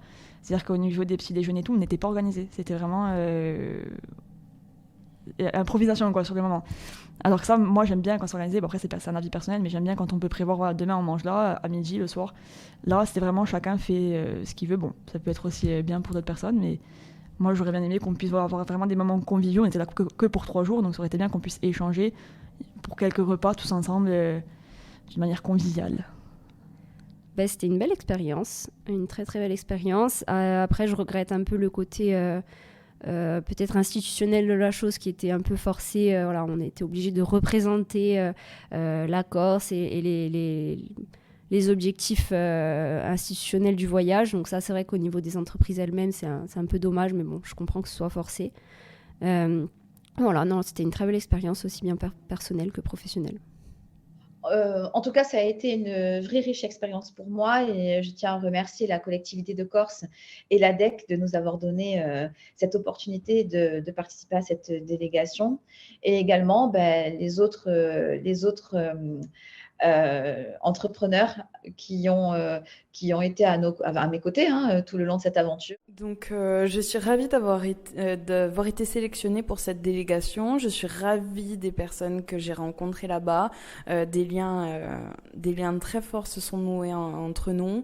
Et les rendez-vous professionnels que j'ai pu avoir à New York, c'est super motivant pour l'avenir et pour continuer dans ce dynamisme là, donc dans cette dynamique là, donc je suis très reconnaissante d'avoir été sélectionnée et d'avoir pu à mon niveau représenter le secteur de l'économie sociale et solidaire à travers une association.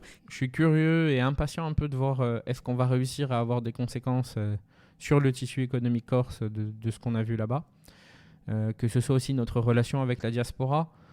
Pas parler là parce que voilà, mais donc dans les rendez-vous on a aussi parlé un peu avec la diaspora. Je pense que voilà, des Corses, il y en a beaucoup plus en dehors de Corse qu'en Corse, donc je pense que ça peut être aussi vraiment intéressant et important pour la Corse d'arriver à faire marcher ce qu'on voit ailleurs et d'arriver à avoir les bonnes idées qu'on voit ailleurs. Donc nous on a eu la chance là d'aller à New York voir un peu les idées côté US et un peu sur certains aspects comment ils fonctionnent.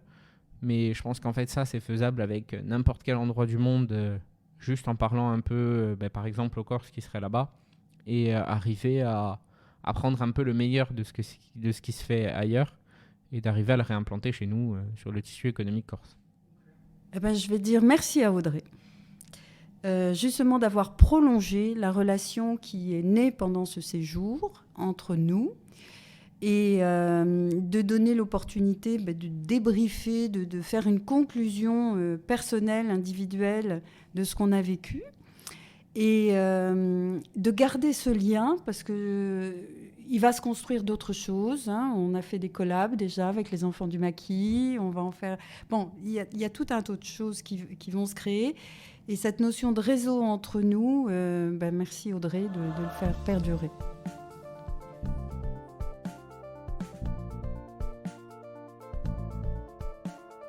Merci d'avoir écouté cet épisode. On se retrouve très bientôt pour un nouveau format dans l'émission Podcast ou Sexiste et également dans une nouvelle émission sur l'entrepreneuriat. En attendant, je vous donne rendez-vous sur les réseaux sociaux à Podcast ou Sexiste. À bientôt.